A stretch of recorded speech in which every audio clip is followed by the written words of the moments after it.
Halo semuanya, apa kabar?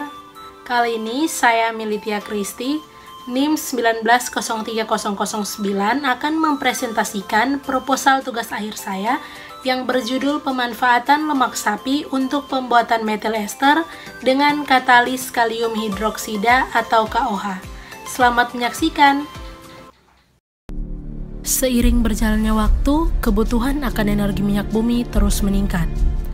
Minyak bumi merupakan bahan bakar yang banyak digunakan oleh manusia untuk aktivitas sehari-hari.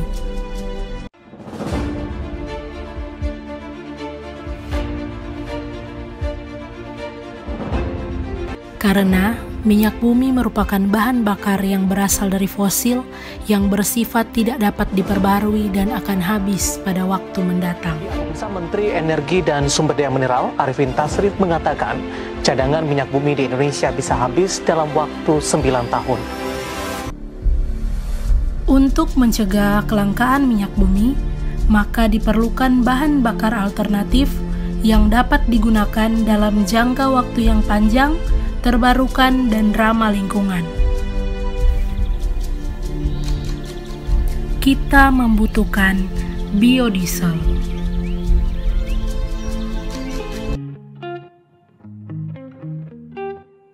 Biodiesel banyak diproduksi dari bahan non-pangan atau non-edible. Salah satu bahan non-pangan atau non-edible yang berpotensi untuk digunakan dalam pembuatan biodiesel adalah lemak sapi. Pada penelitian ini digunakan bahan baku dari lemak hewani yang berasal dari hewan sapi, yaitu lemak sapi.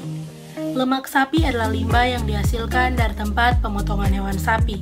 Pada lemak sapi terdapat banyak asam lemak jenuh yang tidak baik jika dikonsumsi manusia secara berlebihan. Tetapi pada lemak sapi memiliki kandungan yang dapat digunakan sebagai bahan baku pembuatan biodiesel. Dan lemak sapi memiliki nilai ekonomi yang lebih tinggi daripada lemak hewani lainnya.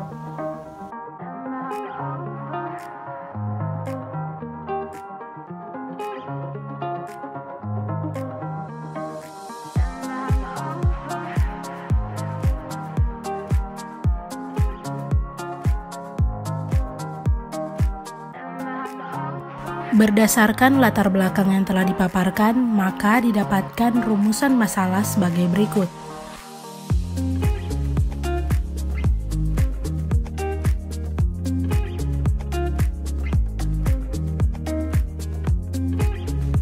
Adapun tujuan dari penelitian ini yaitu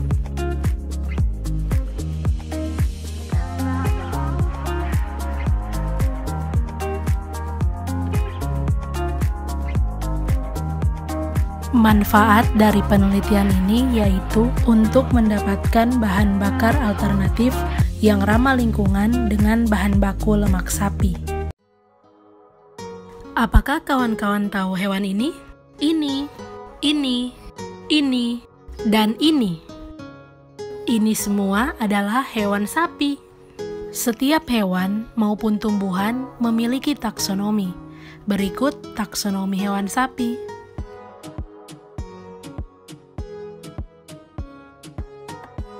Sapi adalah ternak terpenting dari jenis-jenis hewan ternak yang dipelihara manusia sebagai sumber daging, susu, tenaga kerja, dan kebutuhan manusia lainnya. Tahukah kamu bahwa hewan sapi menghasilkan 50% kebutuhan daging dunia? Menghasilkan 95% kebutuhan susu, dan kulit sapi menghasilkan sekitar 85% kebutuhan kulit untuk sepatu. Apakah teman-teman mengetahui gambar apa yang saya tampilkan ini? Ini adalah lemak sapi. Lemak sapi merupakan jenis lemak hewani yang sering diberi istilah tallow.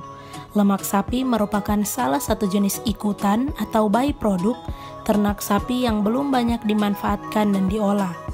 Lemak sapi secara struktural merupakan monoalkil ester dari asam-asam lemak rantai panjang yang serupa dengan lemak nabati. Berikut ini adalah tabel komposisi asam lemak pada lemak sapi. Bisa dilihat dari tabel bahwa kandungan utama dari lemak sapi yaitu asam oleat, asam palmitat, asam stearat, asam miristat, asam linoleat, dan asam laurat. Biodiesel adalah bahan bakar alternatif yang merupakan bahan bakar mesin diesel yang dapat dibuat dari minyak yang dapat diperbaharui seperti minyak nabati dan hewani yang ramah lingkungan. Biodiesel bersifat ramah lingkungan dan dapat diperbaharui serta dapat terurai. Memiliki sifat pelumasan terhadap piston karena termasuk kelompok minyak yang tidak mengering, mampu mengeliminasi efek rumah kaca dan kontinuitas ketersediaan bahan baku terjamin, serta biodiesel menghasilkan emisi gas buang yang jauh lebih baik dibandingkan minyak diesel atau solar, yaitu sulfur, bilangan asap rendah, dan angka cetana antara 57-62, serta terbakar sempurna dan tidak beracun. Berikut ini akan ditampilkan tabel syarat mutu biodiesel SNI 7182-2015. Data ini bersumber dari Badan Teknologi Bahan Bakar dan Rekayasa Desain. Katalis adalah suatu senyawa kimia yang menyebabkan reaksi menjadi lebih cepat untuk mencapai kesetimbangan tanpa mengalami perubahan kimiawi di akhir reaksi. Katalis tidak mengubah nilai kesetimbangan dan berperan dalam menurunkan energi aktivasi. Terdapat dua jenis katalis, yakni katalis asam dan katalis basa. Pada katalis basa terdapat katalis basa heterogen dan katalis basa homogen. Pada penelitian ini saya akan menggunakan katalis kalium hidroksida atau KOH. Katalis KOH sendiri termasuk dalam katalis basa, yaitu basa homogen. Proses pembuatan biodiesel yang pertama adalah proses transesterifikasi. Proses ini bersifat reversibel dan menghasilkan alkyl ester dan gliserol. Yang kedua, proses esterifikasi. Proses ini adalah tahap konversi dari asam lemak bebas menjadi ester. Yang ketiga adalah proses karakterisasi biodiesel. Pada proses ini biasanya dilakukan analisis-analisis dan juga dilakukan pengujian terhadap sifat fisik biodiesel. Penelitian ini akan dilaksanakan di Laboratorium Kimia dan Pengolahan Migas STT Migas Balikpapan pada 10 Maret sampai 17 April 2021.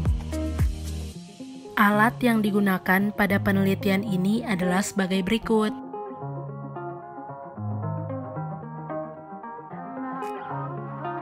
Sedangkan bahan yang digunakan pada penelitian ini adalah sebagai berikut.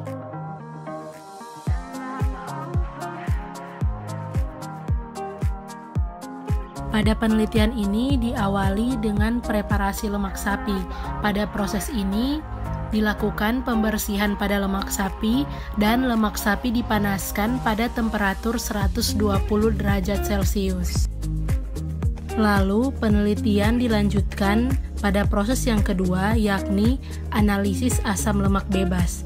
Langkah-langkahnya sebagai berikut.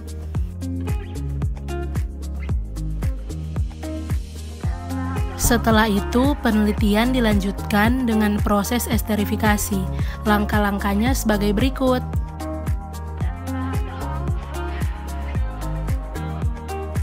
Setelah proses esterifikasi, penelitian dilanjutkan dengan proses transesterifikasi.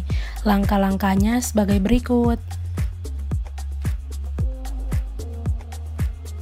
Setelah proses transesterifikasi, penelitian dilanjutkan dengan proses karakterisasi biodiesel. Pada proses karakterisasi biodiesel dilakukan analisis GCMS dan juga dilakukan pengujian sifat fisik biodiesel, di antaranya sebagai berikut.